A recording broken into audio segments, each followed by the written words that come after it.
This podcast is sponsored by nobody. Hey dudes, this is Stephanie Hodge, Jenny from Unhappily Ever After, and you are listening to Tommy Throwback Kovac on Splat from the Past. What a fabulous fella he is. Hey dudes, welcome to Splat from the Past, the only 80s themed horror and sci-fi show where things could get totally radical. Now today, I will be welcoming back my good friend Stephanie Hodge. This is our 7th podcast. She's coming back on the show today, and we're going to talk shit like we always do. As two comics, two peers, we are going to talk shit. Comment on the pandemic, getting back to normal. I know she's proud of me and my podcast, and she's probably got acting rules that she could mention. We're going to get into all of that stuff today, and it's going to be fucking fun like it always is. Maybe talk a little bit about horror, too. So yeah, here is my new interview with Stephanie Hodge. What the fuck is up, Steph? Oh, God, I don't know. Everyone's crazy. You alright? Yeah, I'm good. Are you good? Yeah, same. I'm glad that the world is finally starting to restore itself. Yeah, me too. I'm telling you. Except they keep hinting at changing things. So far today, Yeah. in our little county, we've heard, okay, you still have to wear masks Yeah. indoors. And we're like, what? But you told us to take them off. Yeah. Lied to us. I don't know. It's a weird contradiction in California. I'm just wearing a mask to be safe. That's all. But I don't really need it. I take it off whenever I have to. If I get too hot or something. Oh, yeah. Well, Harper and I went to Target. Mm-hmm. And right there on the door, it says in great big letters, you must, to patronize, or you must wear a mask if you are not vaccinated. Yeah. And I'm like, where's the person going, show me your vaccine proof, or are you vaccinated? You can't trust people. You can't trust anybody. Mm-hmm. Did you see what Ricky Schroeder did? What? He was at Costco about a month ago, and they wouldn't let him in because he didn't have a mask. And then he starts going on about how COVID has ruined the economy, and he doesn't give a fuck or whatever. It was captured on camera. I saw it on Twitter.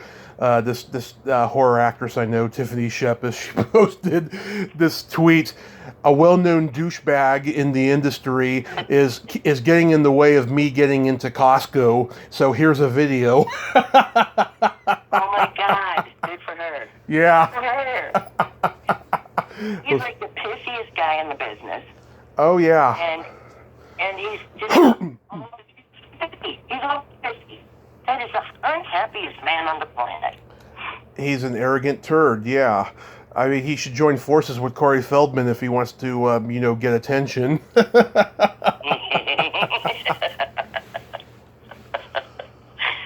true. Or they could talk to Vin Diesel about getting delayed the Oscars and things. Yeah. Honestly, I read that and I went, God, we have to talk.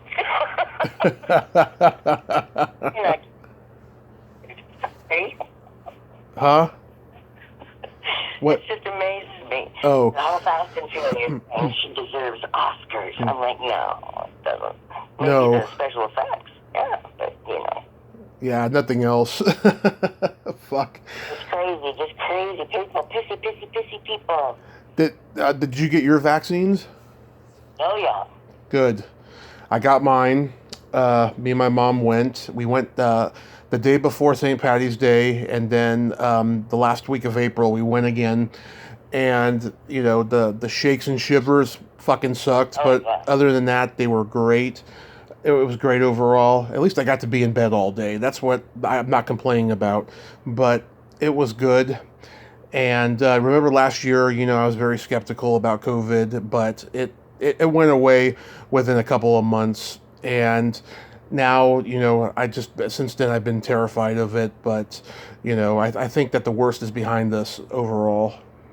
I think so. I do think so. And it's interesting because I had a really severe reaction to the second. And to the first one was like a couple of days of, oh, great, this feels like the flu. Whee! You know, Right. I'll just stay in bed and eat ice cream. So, yeah, that was torture. But the second one took me like a week and a half to recover from. And I felt like I was getting worse and worse. And then you just like having the flu. Yeah. Now, I had COVID, so it was one of those things where I go, if this gets any worse, I'm just going to walk into traffic. I'm not going through any of this anymore. I'm just finished. Just before COVID hit and after, I cough up green every once in a while, right? And I was terrified that I had COVID, and they're like, no, get used to it. You're going to have that the rest of your life. As you get older, you cough up more green. It's just a part of life. Oh, my God. Ugh.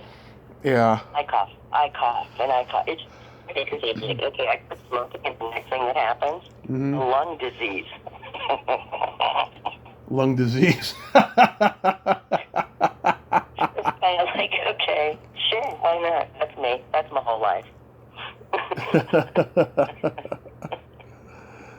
Oh, I hope you don't get that stuff. Imagine how much worse I'd been if I had still been smoking.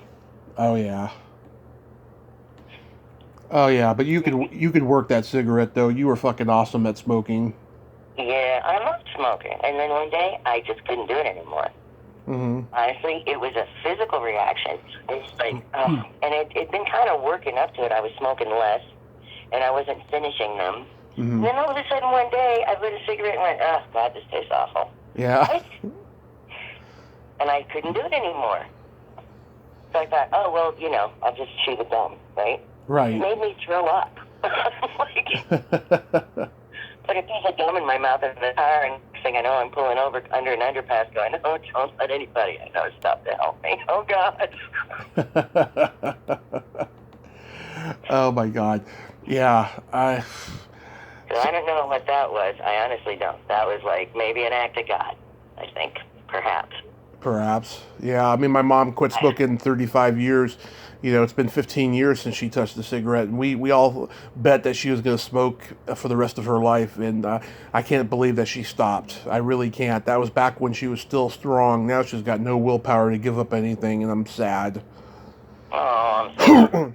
I mean, she's not drinking. It's been over a year since she had that fall coming up, and she hasn't been drinking, but she has trouble giving up sugar. And when she has too much sugar because she's diabetic, she starts acting woozy and weird and saying weird things and making funny faces because she's confused. It's almost like she's got Alzheimer's brought on by eating sugar during diabetes. It's weird.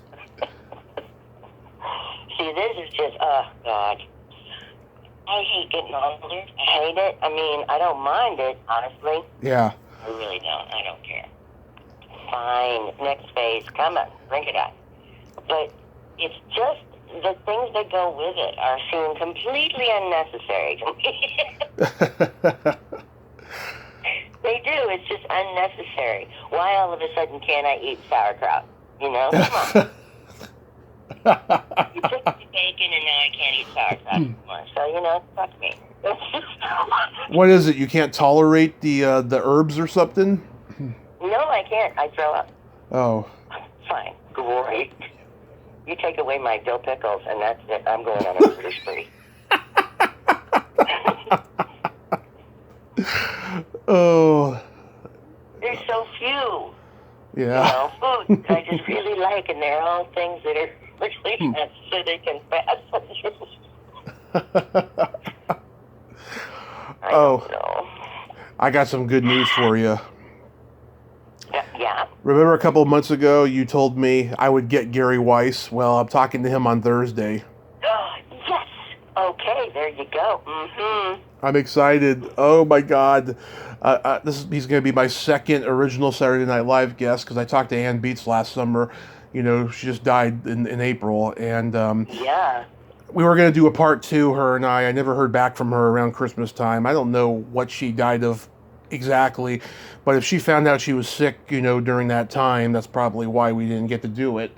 But it'll always be an incomplete interview that I did with her because it was going so well, and then she got lured away, you know. Yeah. But I'm excited. I got Gary Weiss on Thursday.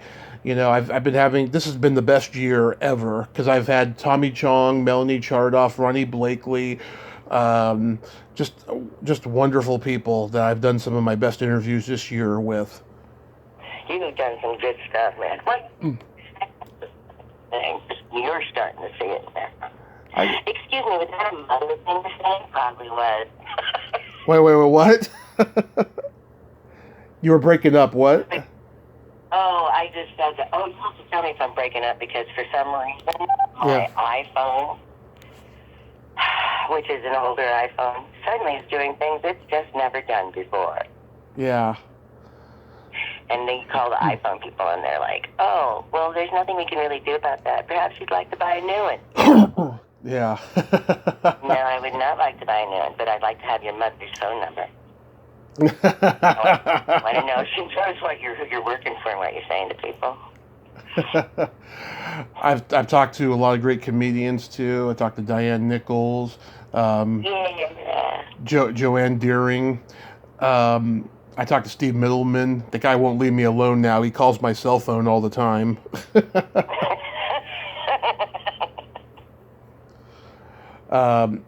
Joey, did you hear the Joey one? No, I did. Well, no, I got interrupted. Okay, you gotta listen to that one. I will. I definitely will. I mean, I couldn't get a word in edgewise. There's so much I wanted to talk about, and we talked for over 80 minutes, but there's so much more I wanted to talk about that we didn't get to, but he just kept, you know, mentioning this and that. I mean, he's a good storyteller. And I talked to Jamie from Mac and Jamie. He was great. Man, it's been good. You're doing really well. I am. Very pleased with yourself. Are you pleased with yourself? Oh, yep. I've gotten so much better, and it's gotten so much easier for me, you know, and getting recommendations and then finding people and stuff. Oh my God, I have found that a lot of people who have turned me down are Scientologists, and I mentioned science fiction at the beginning of the show. So I was like, no wonder they'd fucking say yes to me because they fucking are offended that I like sci-fi. Oh my God. Oh. You know, I'm flabbergasted at who's a Scientologist. You know, sometimes you find out and you just... Yeah. No. Oh yeah, you know, in Hollywood, right? And I've interviewed a lot of actors who became teachers of acting, right? And yeah, a lot of the ones that I've approached are Scientologists that won't talk to me because they run these little Scientologist cults in their fucking acting class because they studied with Milton Casellas. Yeah. You know, it's fucking creepy. It's disturbing. It is creepy. Creepy is the exact right word for it, and it's more than inappropriate. And this, you know, there's so much out there. Yeah. There's so much out there. And anytime anybody says to me, you know, oh, my kid wants to be an actor, can they come out there and can you help them? I'm like, no. Sorry. No. Because if your kid wants to come from Ohio, then they got to do what I did. Yeah. And nobody's going to be able to help them because you can't help them. You just can't. Nobody walks into somebody. I can't walk into Bohemia or the Park Agency and say, oh, look, this is a kid from Ohio, the granddaughter of a friend of mine that I went to high school with. I have no clue about this person. However, they want to be an actor. And they're terrified. And they have no money. So, help? No. Yeah. I know, but so like, what happens to a lot of these people is what I'm getting at, is that they come out here and they take classes and they get involved in shit like Scientology or these little bizarre cliques that are like, you know, women comics have this thing where it's like, let's all get together and have tea. You know, I'd rather have bourbon in my coffee. Can I not come? No, I can't. Oh, okay.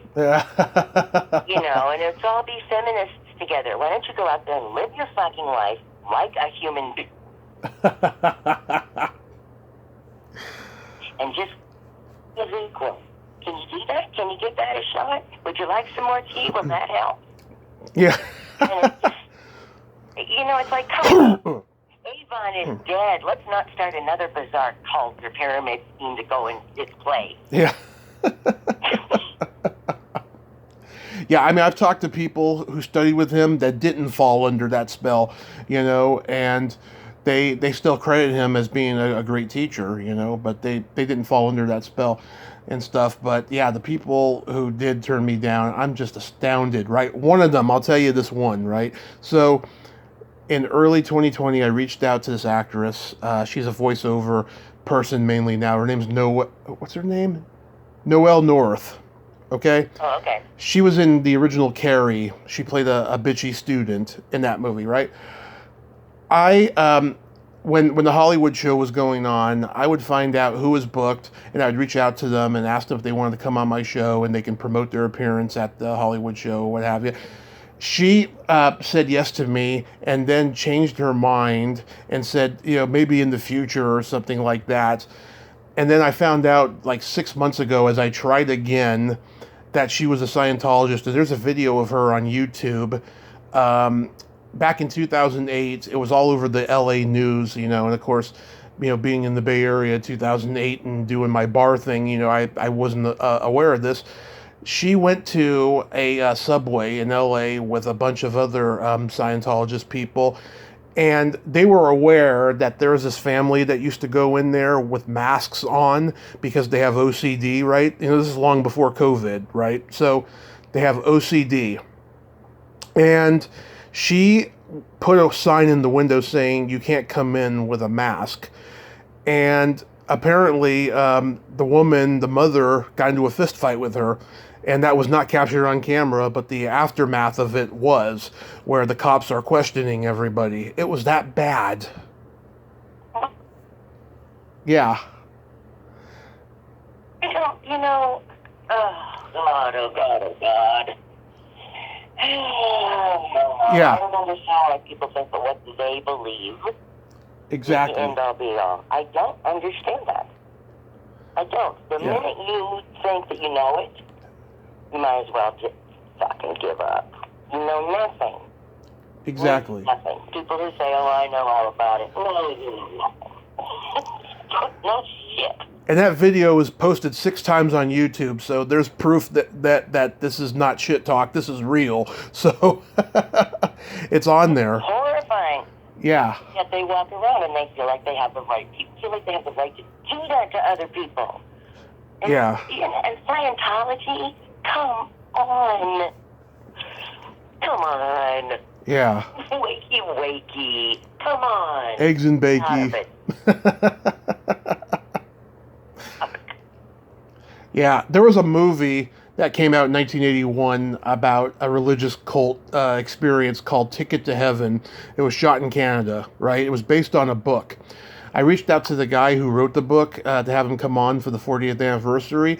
He told me, he's like, because I mentioned I've been in some cult-like experiences, working in the bar business, and he said to me, honestly, I was just reading newspapers and I thought it would make an interesting story, so that's why I wrote the book. I didn't experience anything like that.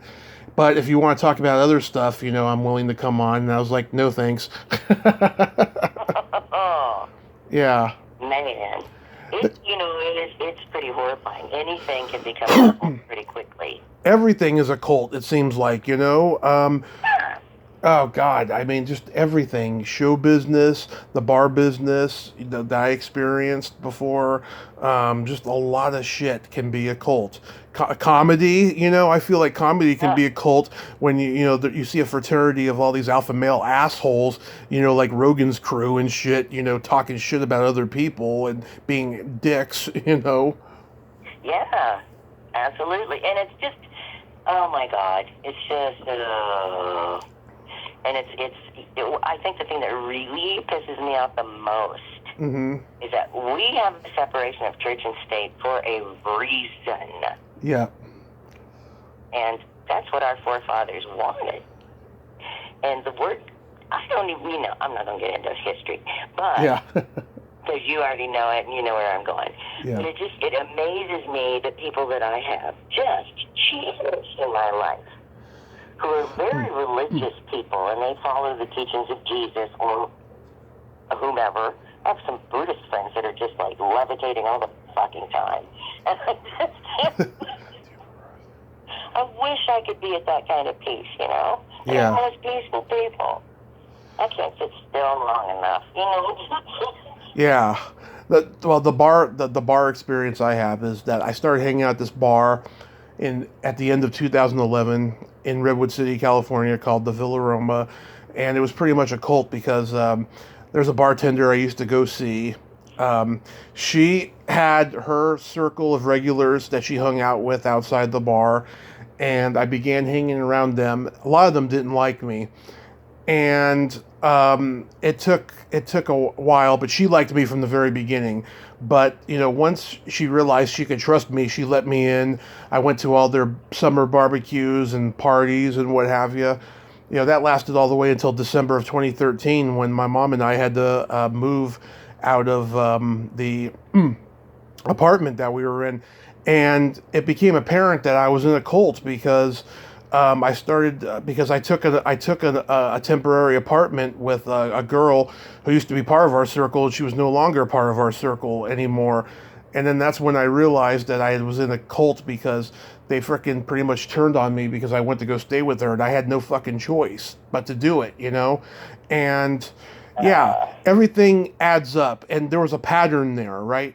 If you're the oddball who starts hanging out there and they talk shit about you and then they start gravitating towards you, the more they get to know you, then they let you into the fucking circle, and that's where the cult comes in.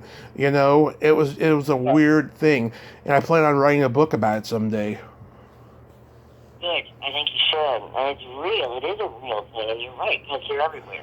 And it's amazing to me. I think that's the religious thing is what really pisses me off the most. Mm-hmm. About cultism is that religion is a private spiritual relationship you have with a greater power. Yeah, I mean, I don't miss being drunk, Steph, but I'll tell you, I had fucking fun in that year and a half of going there. So many drunken nights of Jameson and Jack Daniels that was just fucking beautiful that I still remember. And all the laughs that we had, it was great. Occasionally, occasionally some wild sex, it was fun. It is, and it's great. It's always good to be in a group of people, but it's like, I don't know. I agree with you. I just think in the end that there's such exclusivity. All of a sudden, you can't hang around anymore because you did something that you had to do, and nobody cares. Because you didn't play. You're not playing the right role anymore. And it's so inappropriate. It's just wrong. It cheats everybody out of something good. It just does. Well, except for some people. Yeah. I've hung out with some people and gone, okay, I'm never hanging out with people again. Oh, yeah. That's why my friends that are really my friends said to me, don't get sucked into the mom cult. I'm not kidding. What, the soccer mom cult? Yeah, the wine mom cult. This was, exactly. It was the volleyball wine mom cult. And I went over and had a nice evening with them one night, and I was like, okay, so we all have to bring a white elephant gift, and we're going to play bingo, and everybody's drinking, and I can drink. I don't very often, but I can. I had one glass of sangria and thought, I need to go to a hospital. I need to somebody to shoot me with adrenaline in my heart. Oh, my God. It was so... First of all, I've never felt that looping in my life, and I didn't feel drunk. That was the thing. I felt high. Yeah. And they're all giggling and this and playing bingo, and I'm just sitting at this table looking around going, oh my God, they're like creatures.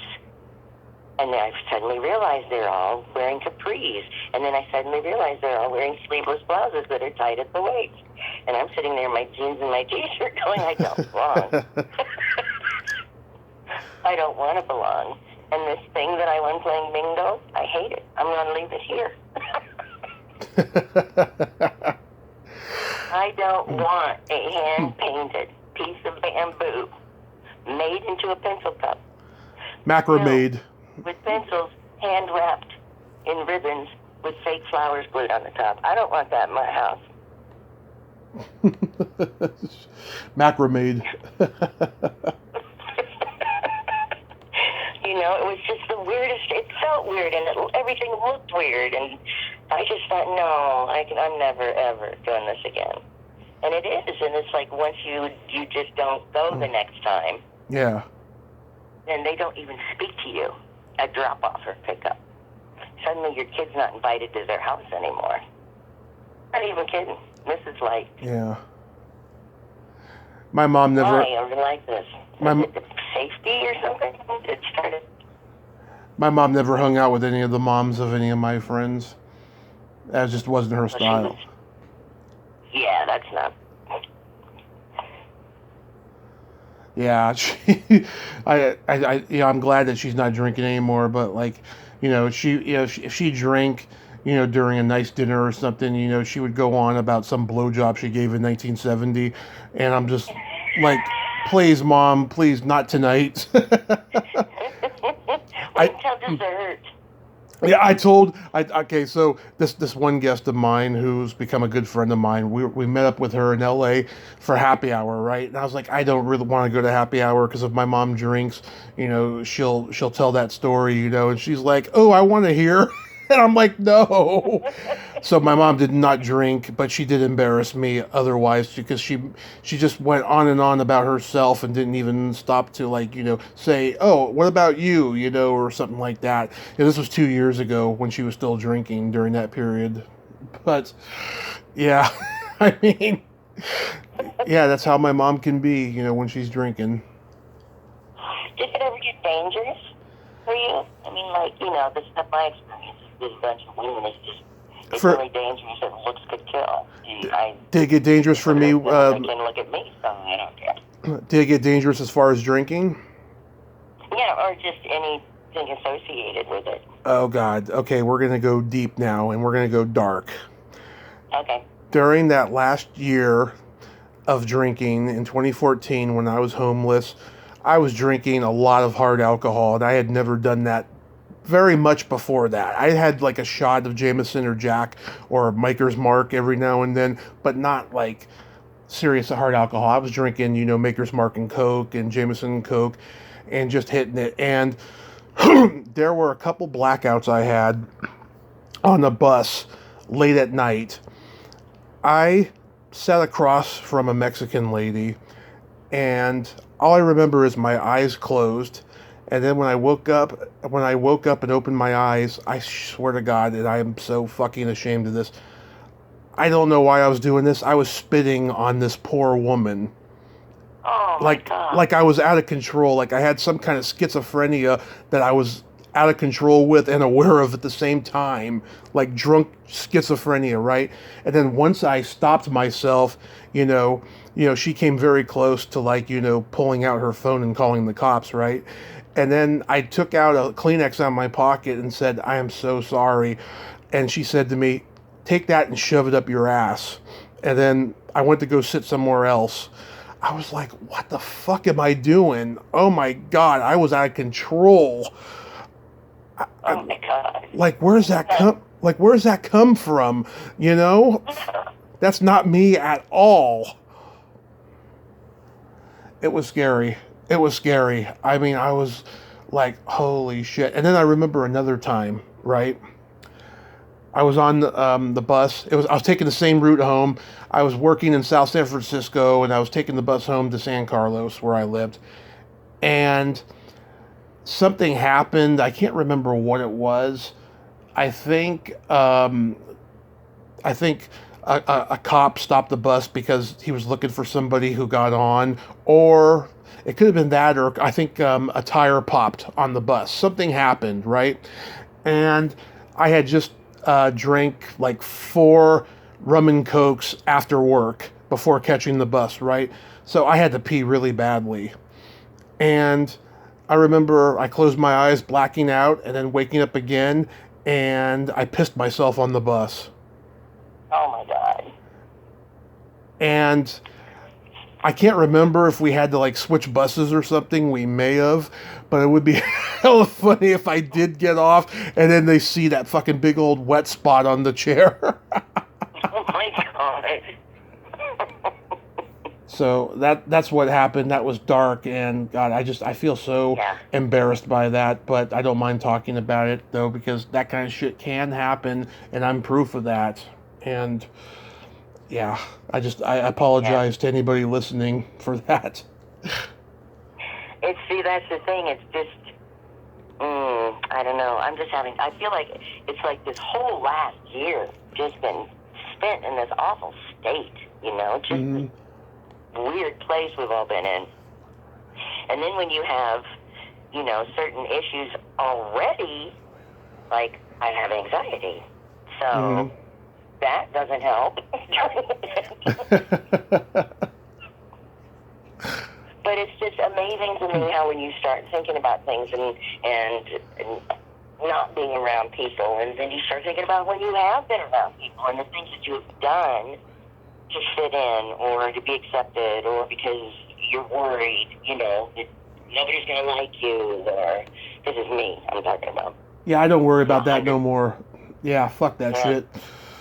Yeah. And I think back on things that I've done or I've said or, I don't know. It's just like, what the fuck was I thinking? And why did that make any difference? Why did that matter at that time? And why was that so important? It's weird. Yeah, well, it's a young mindset is what it is. It's insecurity, it's growing, it's coming of age, it's all that stuff. Oh, we used to go down to this bar after, shows in Minneapolis at the Comedy Cabaret. We would go and just drink and drink and drink. And it was like, Yeah. ready for the show, do the show, go have drinks. And it was this repetition, just this constant repetition. And that was just about it. And then you stop and think, when did you go to a museum during that time? One of the places I love most on earth are museums. I don't even care, I do care what kind it is. But, because they're so quiet. Yeah. And they're so perfect. I like museums. I like looking at things. And I don't think for 5 or 6 years I set foot inside anything but the Comedy Cabaret and the bar. Yeah. And it was just, why? And that's just what we did. It was just what we did. God. Yeah. I mean, how was it when you were doing comedy in L.A.? Did you, go to Cantor's afterwards? No, I didn't. When I came out here, I did a few times. I gave that stuff a shot a few times. Yeah. But there's just, by the time you break through that wall, you don't want to be in that group anymore. Yeah. At least I didn't. I don't like schmoozing. I don't like that stuff. Me neither. I just don't. It's fake. It's phony. When somebody comes up to you that's a comic, and he's a big producer now, so we won't name names. Yeah. And says, oh, I wrote this script for you, so-and-so and I wrote this script for you, so I'd like a list of all your contacts. And, you look straight at him and go, you didn't write that for me. You just don't have my contacts, and you want my fucking contacts, so you're acting like you've done something for me, and you haven't. Right. So I didn't respond. A week later, I ran into him again. We were both at William Morris for voice auditions. Uh-huh. And he's angry. He's angry with me. Why haven't you given me that list of contacts? And I looked at him and said, I will. And he goes, I can do this without you. And I went, then go ahead. Yeah. And I got mean. And I didn't want to, but he goes, I need your contacts. And I went, so you're telling me, fuck you, you haven't given me your contacts when I want them, and now I'm openly admitting everything I've said to you has been a lie about you. I just need your information. And I looked at him and went, no, you're nasty. Do you not understand? If you'd been nice to me and been honest in the beginning, I would have considered it. But you are a liar, and you're nasty, and you're vicious, and you're leaning towards me, and your fists are clenched. You're threatening me. Yeah, he's a type A Like, personality. I just like, that's your, that's who you are. Fine, go be that someplace else, man. I'm not helping you out. Well, I'm never going to help you. I'm like, I don't care. If you are what's going to be between me and working, I shouldn't be here. So do you... If one person is between you and work, ever working again, then, come on. And how many times was that told? So Steph, do you still talk to Harvey? No.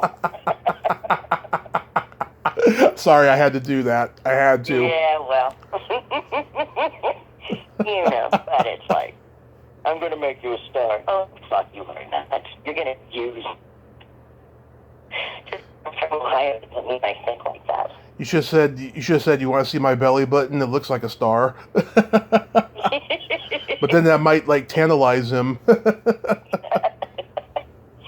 oh my God, that happens so much. And when you're naive and you're fresh out here and you're young, it's just like, wow. Yeah. You are going to be ruined before you even get an opportunity. If you don't know what's going on, and nobody knows what's going on. And what's going to go on next? That's my big question. I was going to actually do stand-up with, I'm blanking on his name, Perry, guitar. I love him. Why am I forgetting? Perry. Anyway, yes. Huh. With the FaceTime thing. I don't know. I couldn't do it. I was sick as a dog. I got so sick.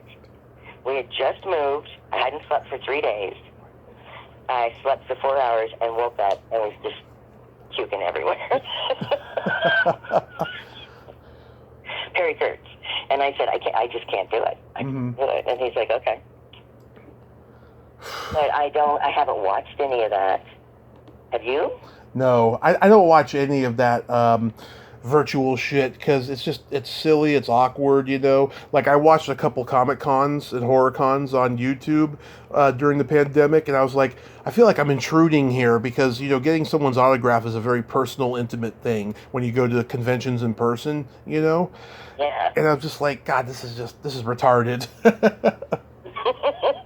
It's incredible to me. It's just, I don't know.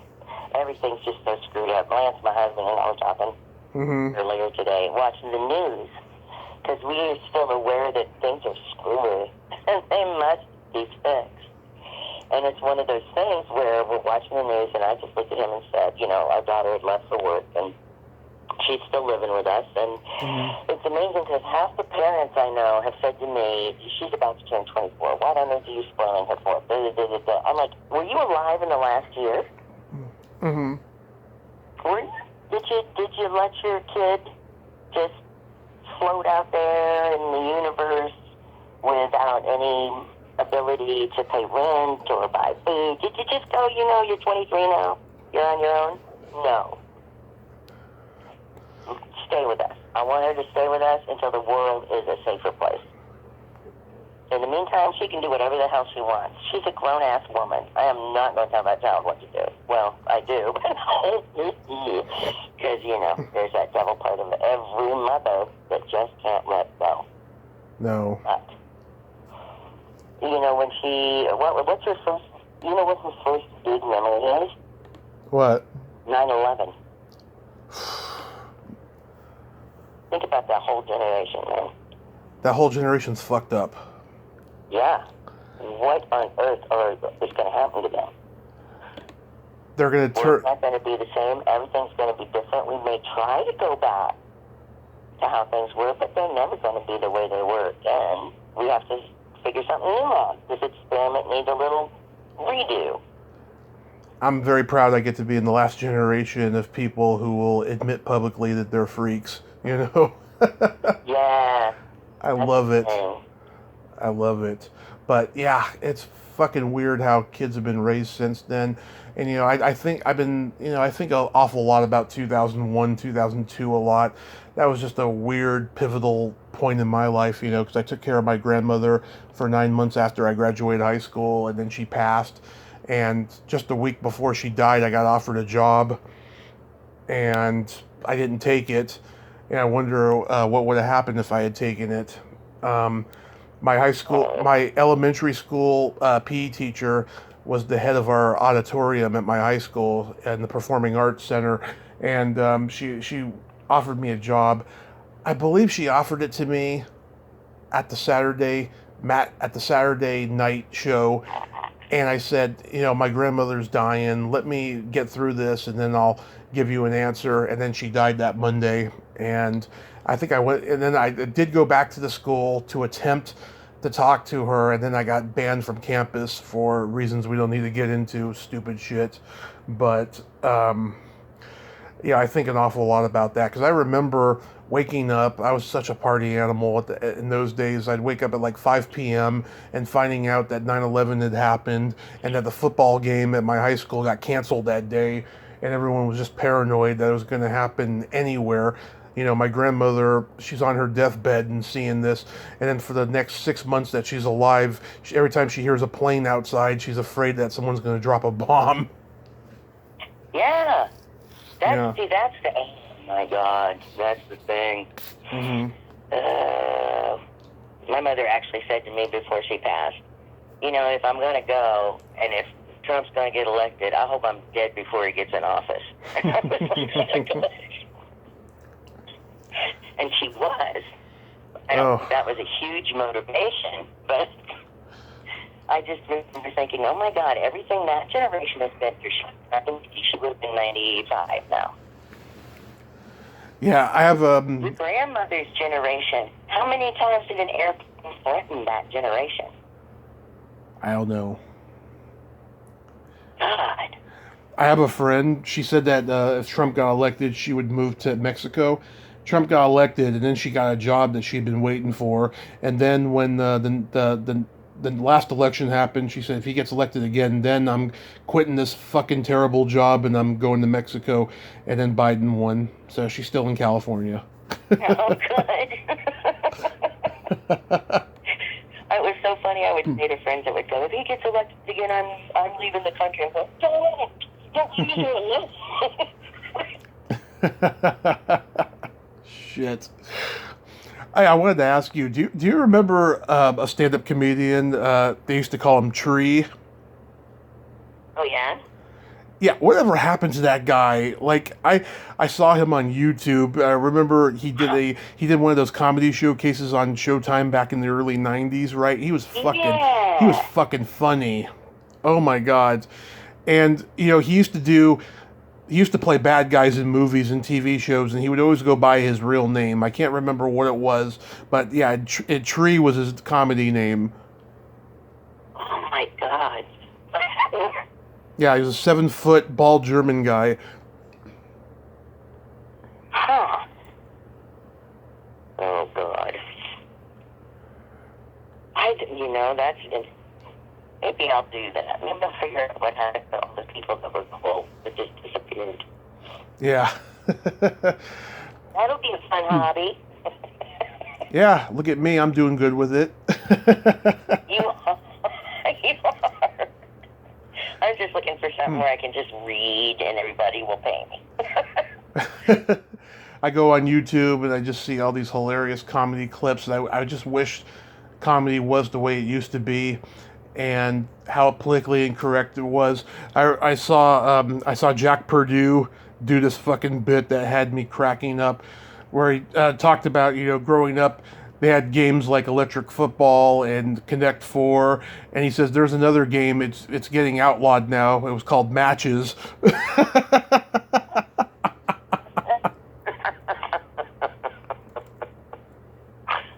Oh my God. Yeah. Jack, he's so bitter now.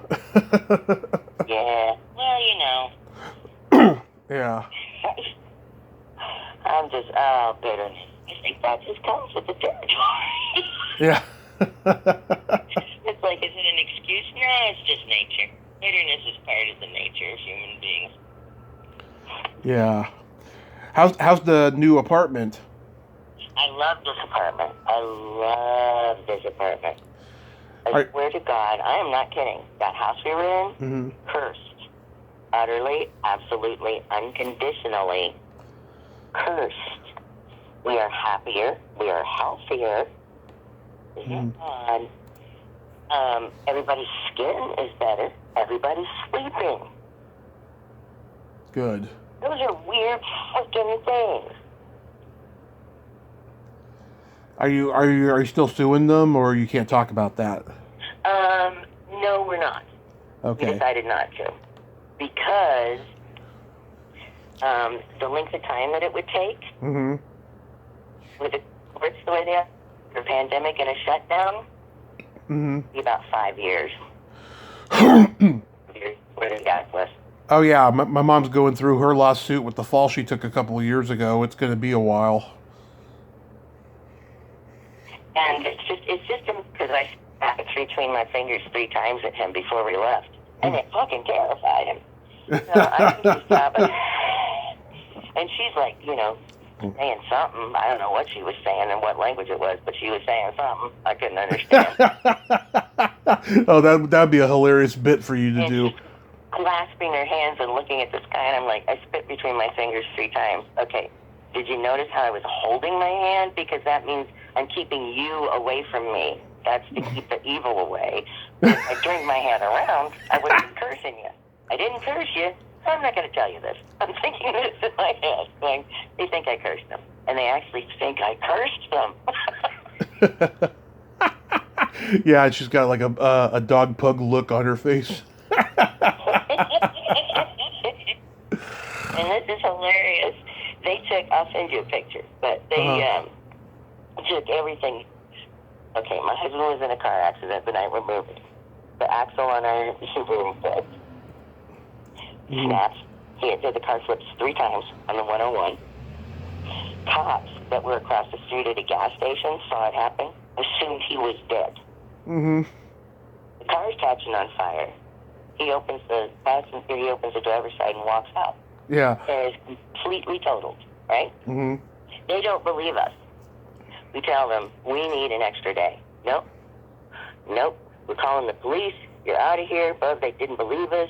We have, we're like, yeah. Why? And so they went into the house and they took everything of ours and literally pitched it into the garage. Pitched it like a tent? Pitched it, yeah, like garbage. Oh my God. Trashed. We lost dishes and antiques and furniture and Damn it. they actually stole some shit, and they had given us a bottle of wine for the first Christmas that we were there. And we don't drink red wine. And it was red wine. So we just kept it in case anybody ever came by that wanted some red wine. They took that bottle of wine back. And when we were trying to do an inventory on what was missing, I went, well, the bottle of wine they gave us for Christmas 5 years ago is gone. Fuck. I'm sure it tastes. I'm sure if it's that old, it tastes really good. Yeah. Well, it wasn't not expensive either, and I had it sitting up. So it's just vinegar. And I hope she took a big swig. But yeah, they're just nasty fucking people. That house was cursed. We come in here, and it's a whole different world. We could never keep that house dusted. You know what I mean? You dust 5 minutes later. How is this possible? Right. How is it possible? It's amazing. I just don't, it's like we were in this place for 3 years with these awful fucking landlords. And then you come here and it's, look, there's sun, and it comes through every single window.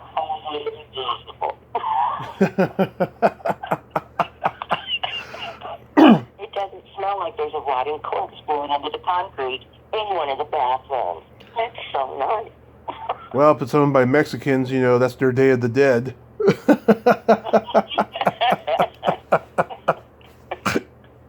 It's horrible. It's horrible. But it's so great here, and it's bizarre because, we look out the window and there's just this huge park filled with trails, and it's quiet and lovely, and people have dogs, and when they pass you and, the vicinity, they look at you and go, hey, how you doing? All right, have a good one. It's to people's feet. Yeah. People let you pet their dogs. kids say, "Hey, lady," it's nice. Yeah. We get all of our mail. That's bizarre. That's good. Yeah. I get post-traumatic stress disorder when I walk by a mail center because I just remember those almost 4 years that we had to get mail from a PO box. It was fucking sad, and I dread ever having to do that again. I really do. It's funny because we have a P.O. box, Yeah. and it's for, because, it's just keep the same address for as long as you can, because SAG-AFTRA and the Directors Union Yeah. not real good about changing addresses. Yeah. Isn't that a pain in the ass though to have okay, you got your mailbox at home, but then you have a PO box for business, and then you have to go, whenever it's convenient for you to go get it, and sometimes you got this big old overflow of mail, and it's just like, oh my God, I have to sort through this now like I'm working in the mail room. It is like that. Sometimes it is. It actually is. And we used to be a lot closer to our P.O. box than we are now. Yeah. And I don't like it out here much better. It's just pretty. It's just pretty.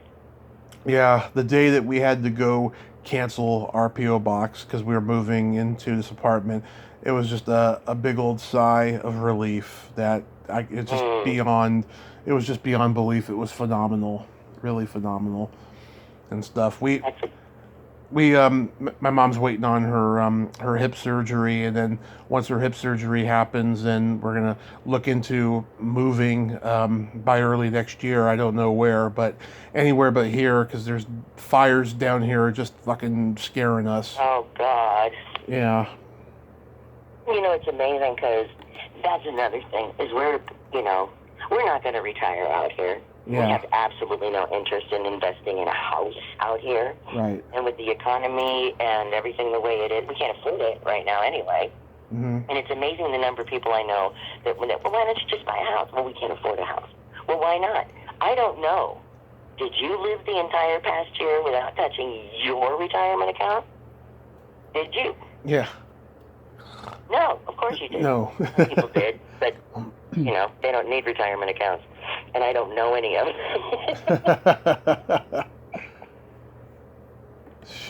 But it's just like, why? Why would you buy a house out here? No. I mean, I guess if you're from here, that's one thing, but if you're not, it's a different thing. Yeah. So it's just, we're paying like a third what we were paying. I talked to a lot of actors who got out of LA and went back to the Midwest or places like North Carolina or something, and they talk about how they love the theater community out there, and it's just, less stressful, and it's just so much better than dealing with the competitive nature of LA. Yeah. Lance and I sit down and talk about, you still want to be here, you still want to go for this. And I did just sign with an agency, because I've been with Bohemia Entertainment for 6 years now. Mm-hmm. And they're phenomenal. They're international. And it's, the stuff that I audition for, the stuff that I get has been so much better and better for me, and it's made me a better performer. Mm-hmm. I'm just really grateful to be with them. Well, I signed with the park agency who is working with them for me. And, it's one of those things where you go, I love the work. I love it. I love the work. Yeah. I just don't like the bullshit that goes with it. I don't want to be coddled. I don't want to be lied to. I don't want to be jerked around. If you want me to do something as an actress, tell me to my face what it is you would like me to do, please, director, and I will do it. But this, even when sometimes there have been in the past, I've worked with directors who manipulate you. Yep. And you just go, why don't you just tell me, act like you're more upset? How would you feel if you could... Because he's doing a good job of provoking it. Yeah. It's like, you're not Uda Hagen. I'm so on to you. Let it go. Uda Hagen.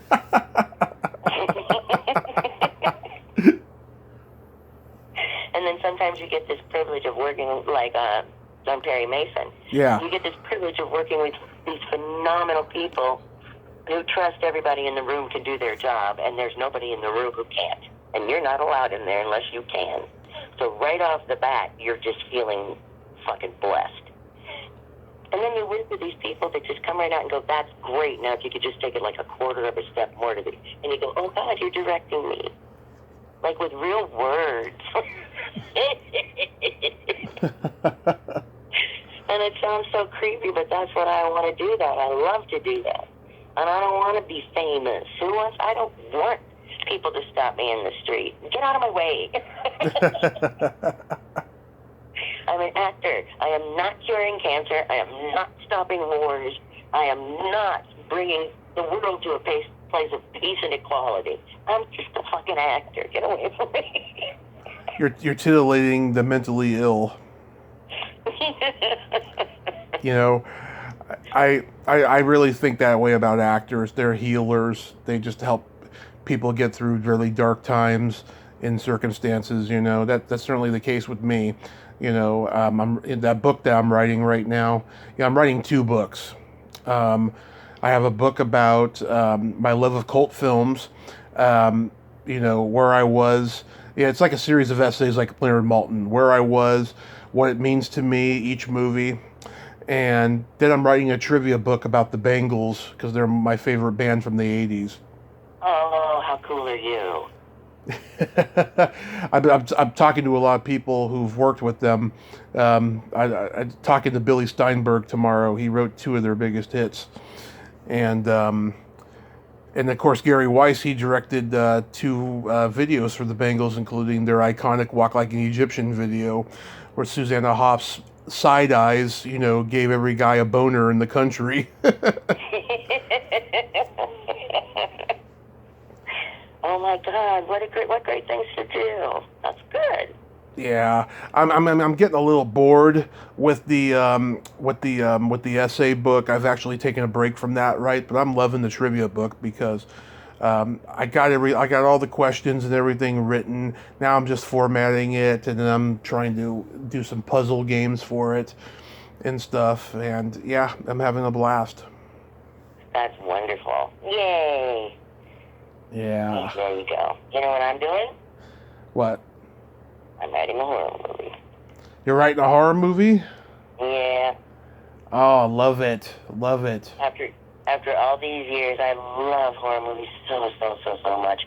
And I've been talking to people about their opinions about them, and I am shocked, Tommy, at the number of people who won't watch them or won't discuss them or won't even look at pictures or stills from them, because it attracts the devil and demons into your home.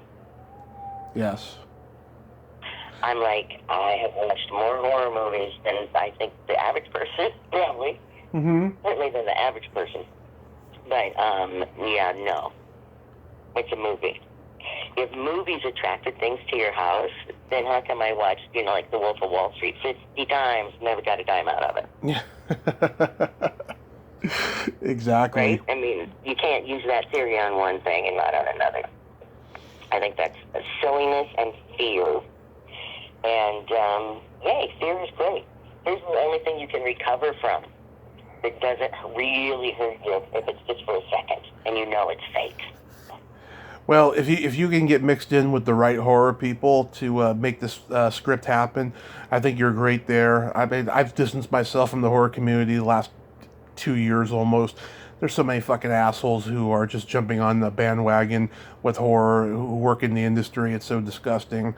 But yeah, I have this one friend, Marie Lauren. She quit acting for like 25 years to help disabled children. And then when she saw the capitalist shit that was going on, she went back to acting. And she just did a horror film with her daughter, who's a couple years younger than me. And I love them both. They're both very freaky, and I get along with them great. And they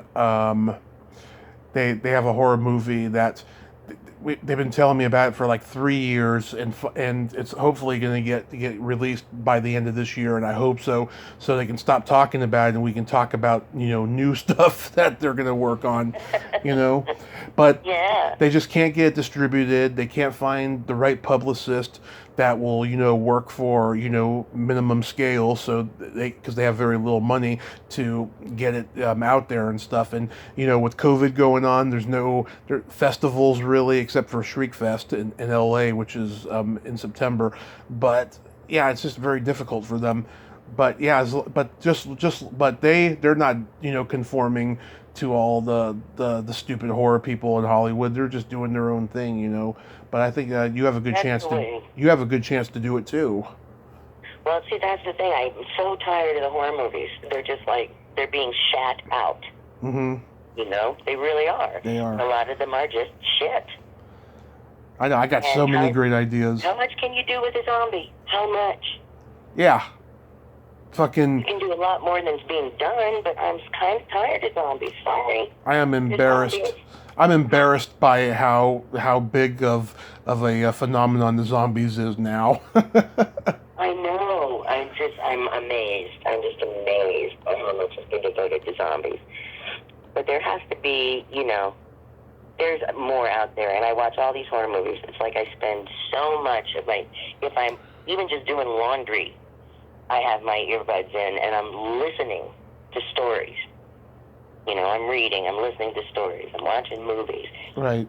I'm doing everything I can, and there's something that really works, that's really horrifying, that isn't, and it's been done. I mean, everything's been done pretty much, but how you approach it, I think, has got to be the deal. So I hope that and I don't understand why they can't get distribution. I have watched some of the worst excuses for actors and movies and scripts.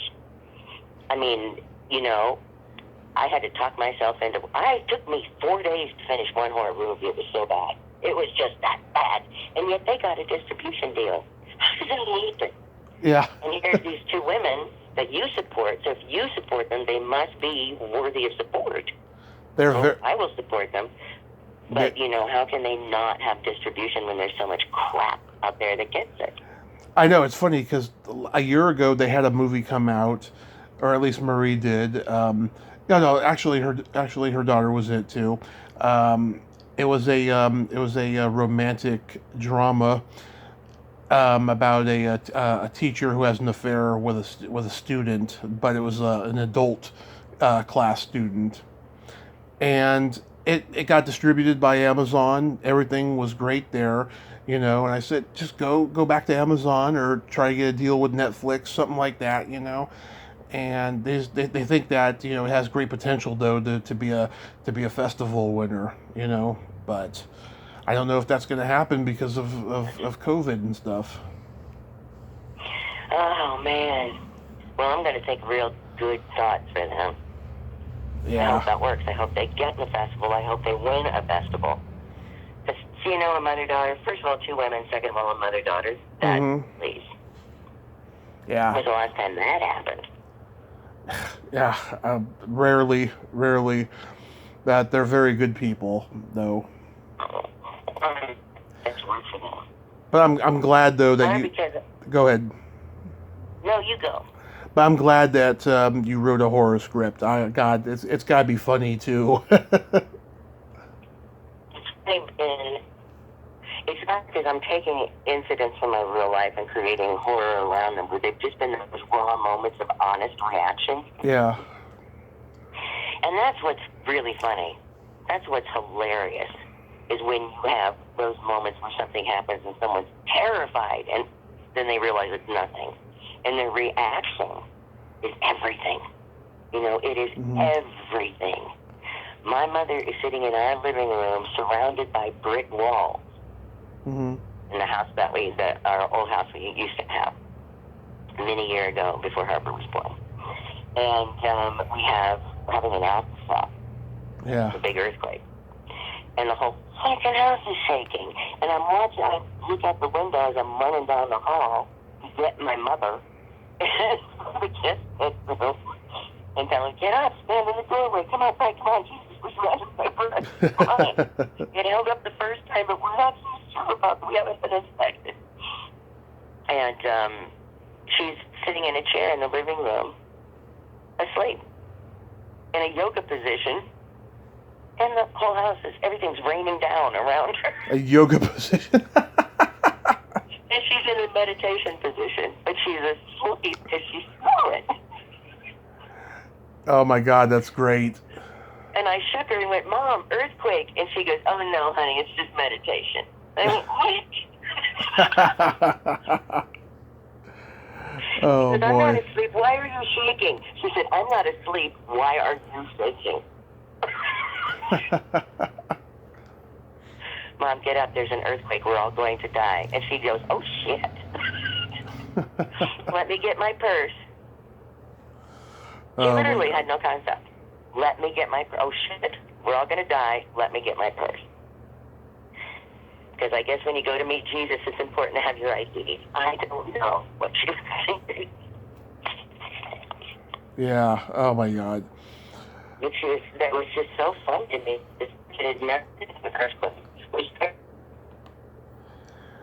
Well, the horror script I wrote 4 years ago, I tried to, I was gonna like ask people for money to get it made just before the pandemic hit, and then the pandemic did hit, and I still want to get it made and stuff. I wrote a part for you in it.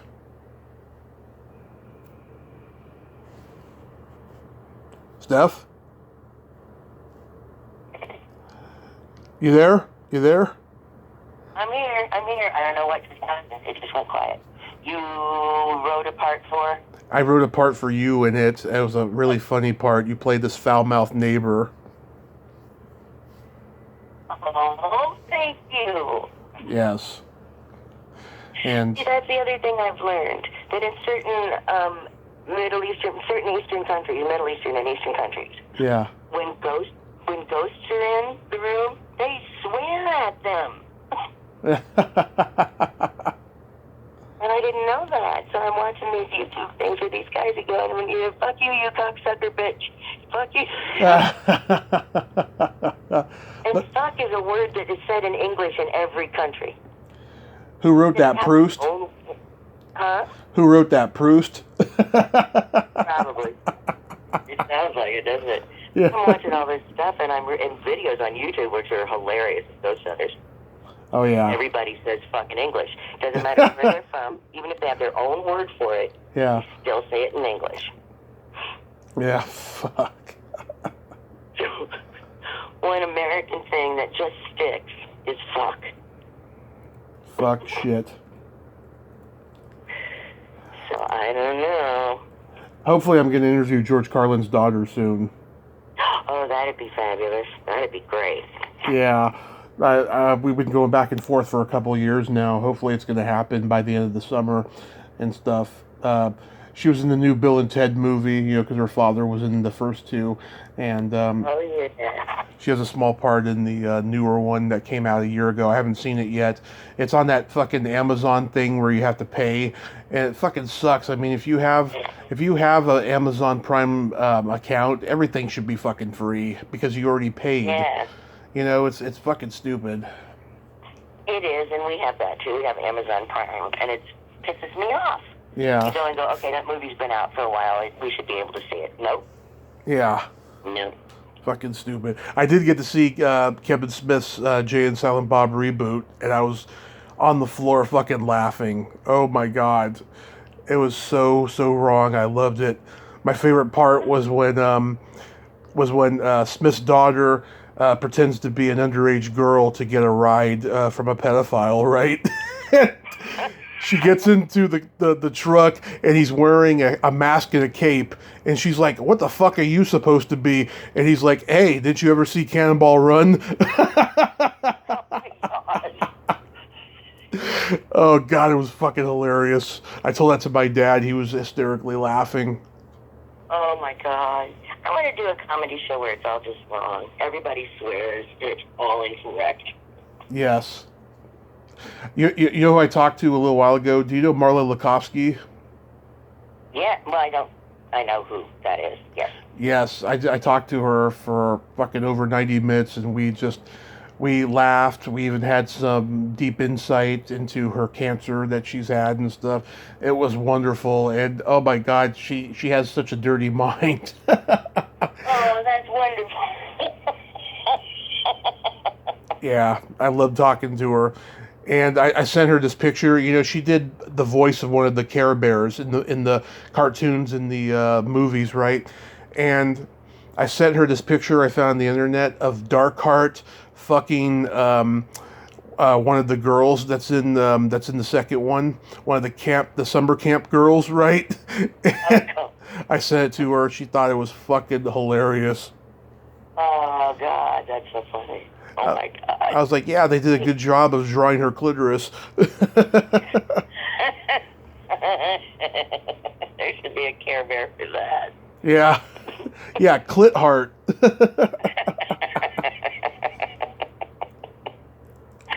Oh, my God. I'm going to cough now, which is going to be sad.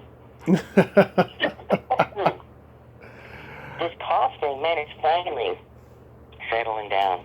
Yeah. I've been coughing forever. Same here. Oh, you're going to cough for the rest of your fuck. Well, I am not. Yeah. I refuse. I'll hold it in. I'll hold it in until it turns into a fart. I'm not coughing. Yeah. So do you have any acting roles that you've done lately, or? No, Nope. No. What did I do? I'm still trying to get in touch with Tibber, who directed you in I, Mad Men. Oh. Not so much. It's one of the industry says, oh, we're up and running. No, they're not. They're not at all. Huh? Because Mission Impossible 3 and Mission Impossible the new one 3 times. Yeah. Pretty much everything I've auditioned for has had and I've been auditioning a lot. Thank God. But everything has a note on it saying, you know, due to COVID, we don't know, our schedule is in flux, which is basically saying we don't know when the hell we're going to do this. Are you available from now until December 23rd? Yeah. And it's all like that. I mean, it's all like that. And then certain things that I've auditioned for that I had to sign confidentiality about, I can not tell you what they were, but they did bucket list stuff. Absolutely. So I hope. But they audition you, and then as they shoot, they call you a week before if you've gotten the role. That way you're not confined to not working if an opportunity arises until you promise to be available. And you promise to be available for whenever they call you within the span of time. So it's one of those things where it is a very nice way to do it, but it drives you crazy because I'm still sitting around wondering they haven't gotten to the end part of it yet, which is where the character I auditioned for would be. And I'm like, oh my God, they're going to call me a week beforehand if I get it. So I just have to sit here and wait. Yeah. So that's a little rough, but, you know, just everybody's trying to get back to work, and the protocols seem to work, and then they don't work. And somebody tests positive for COVID, so they shut everything down. And then everybody has to be retested, and everybody has to have 2 tests before they go to work. All right? Yeah. So, you know, listen, Yeah, I don't know what the fuck is going to happen, but like I said, I think the worst is behind us. Everything's going to open up again, and that's all we can hope. And I just remembered something too. I've been compiling bits for a sketch comedy movie. Remember back in the 70s, there was like Kentucky Fried Movie and The Groove Tube and Tunnel Vision. Oh my God! So like I came up with all these bits that are so fucking wrong that would make a great movie. You know, if I can get some people in my age group who are not woke or anything, I can fucking get it to work. And I came up with a parody of the Lost Boys called The Proud Boys. That's fucking hilarious. I came up with this one. God, this was so funny. Where like you mention the name of every like guy every movie star, every politician, whoever has been called out for being, you know, a rapist or a molester or whatever, right? It's like a commercial advertisement, right? You mention the name of all those guys. Woody Allen, Kevin Spacey, Harvey Weinstein, right? The point we're trying to make here is everybody in Hollywood's a predator and everyone has talent. Start your show business career today. You don't have to lie to kick it.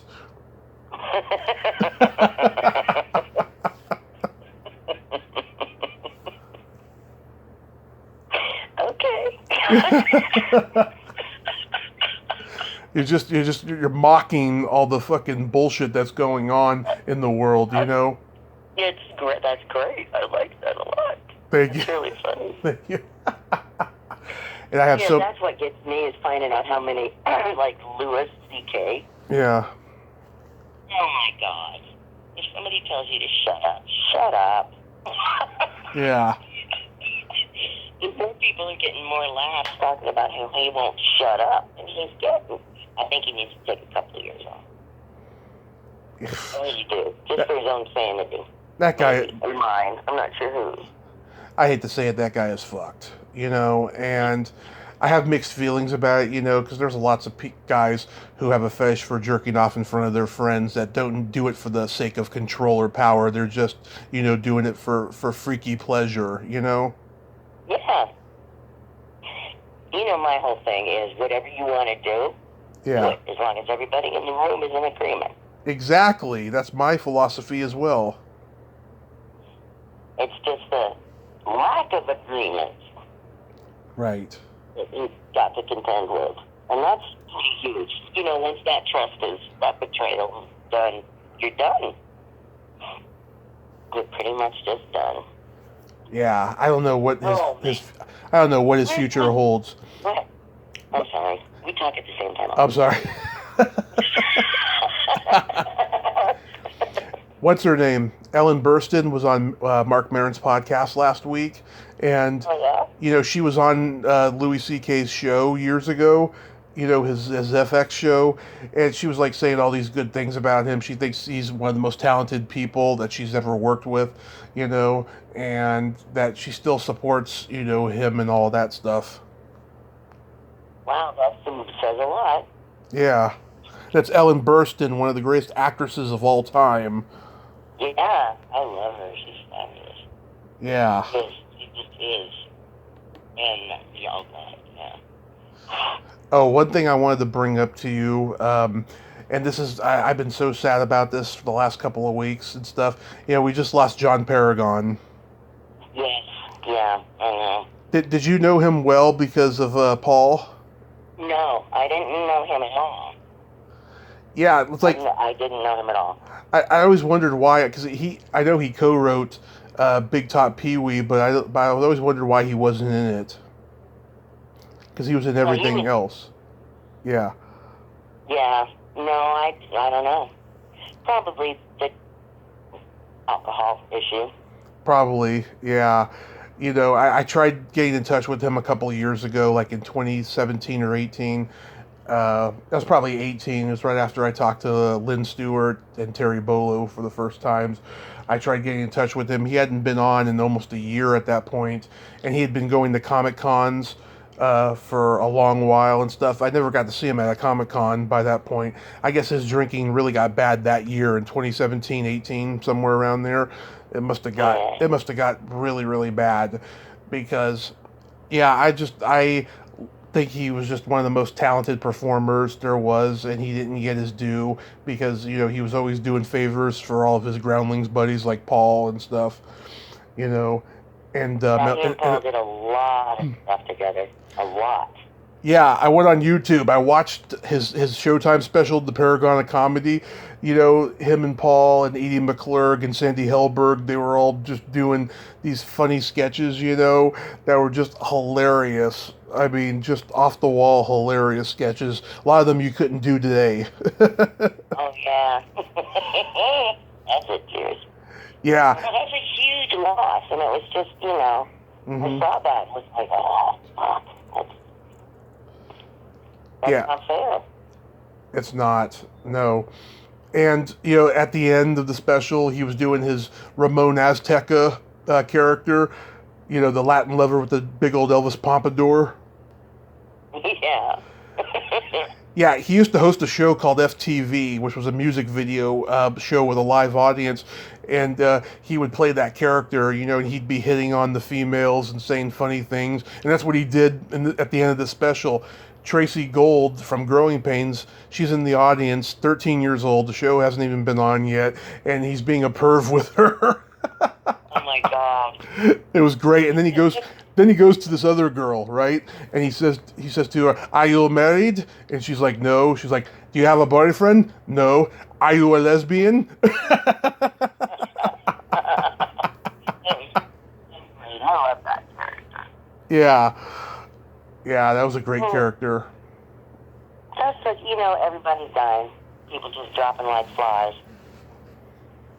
It seems that way to me. It seems like every time you turn around, somebody really talented, somebody really gifted the world with something is just gone.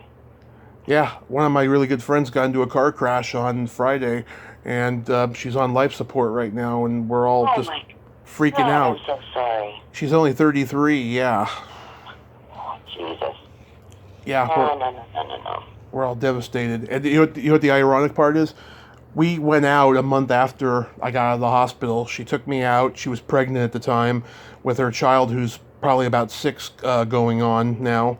And it's just there's a sacredness to that incident and my accident and then this accident of hers that's just I want her to hold in there, I mean, even if she is brain dead, maybe it's a temporary thing where she can, get cognitive therapy and remember stuff again. Oh God, I hope so. That's so awful. Oh my God, I'm so sorry. Yeah, and I'm just fucking pissed about the person she was with who fucking pulled a runner after she didn't get injured, but that the other people did. Oh no. Yeah. Oh, there's a special place for people like that. That's shitty as hell. That is. Makes How me... could you live with yourself and do a thing like that? Oh, she's a well-known sociopath. She was a girl. The guy that I was in the accident with, ironically, left the bar with her one night, and that was the first time I met her, and she was just a real twat, I remember. Oh, God. Yeah. That's too bad. That's the Bay Area bar scene. It's full of shady people, a lot of hanger-ons, it sucks big time. And there was a couple other people that got injured that I knew too, but their injuries are not as bad. But I still care for them as much as I care for her. But she's special, and I just want her to pull through. She has an amazing, infectious smile that I just love. And I have so many great memories of telling her the dirtiest jokes and her laughing at them. Oh my God. Oh, I hope she's all right. Because you don't know. You never know. Not anymore. No. Which reminds me, I have jokes for you, and I want this to end on a happy note. Okay. Okay. You know the difference between cheap beer and going down on your sister? No. The taste is the same, but still there's something that's just not right.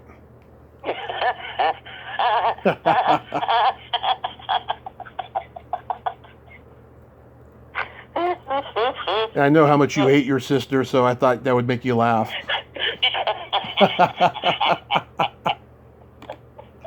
Oh my God. When you... I have to love to my husband and my child and stuff. Yeah. What? What do you call a gynecologist who's deaf? I don't know. What do you call a gynecologist who's deaf? A lip reader.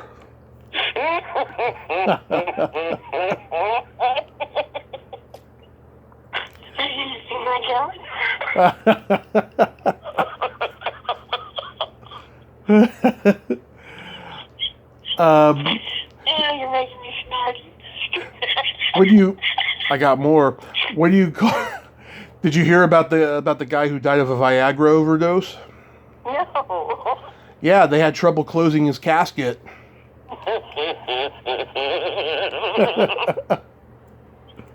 You know I get mental images on everything. Okay.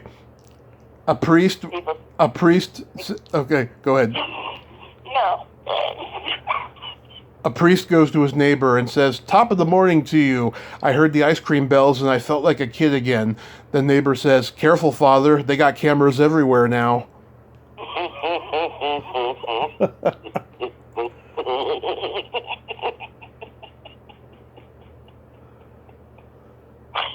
Oh my God. Okay, last one. Last one. A gay guy walks into a bar. The bartender says, "Hey, what's with the shit-eating grin?" I love that one. Oh my God. Thank you. Steph, I love you so much. Thank you for coming back on again. This is your 7th appearance, by the way. Oh my God. Thank you. Oh, I love you, Tommy. You know I do. I love you too. I got your back. I know you always do. You. You always do. You've been so supportive of me, and that's why I love you so much. Rudy and I are planning an LA trip. I will let you know when it comes to pass, and we can get together again. Oh, I'd love that. I'd love to see you, and I'd love to see Rudy. Give Rudy a big kiss for me. I will, and I'll tell him to listen to it, when he's taking his daily walks. It's like the only time he has time to listen to my show is when he takes a daily walk. Busy man. Yes. Well, you have a great rest of your night and stay safe, and I'll talk to you again soon. All right, honey, you too. All right, love. Bye-bye. Bye-bye. Well, there you have it. Stephanie Hodge. I'm not even going to say, isn't she a sweetheart, because she is. She is the fucking real deal, and I am so lucky to have her as a friend. Well, until next time, this is Tommy Throwback Kovac saying, there's no shame in living in the past, because the present sucks. Later, dudes.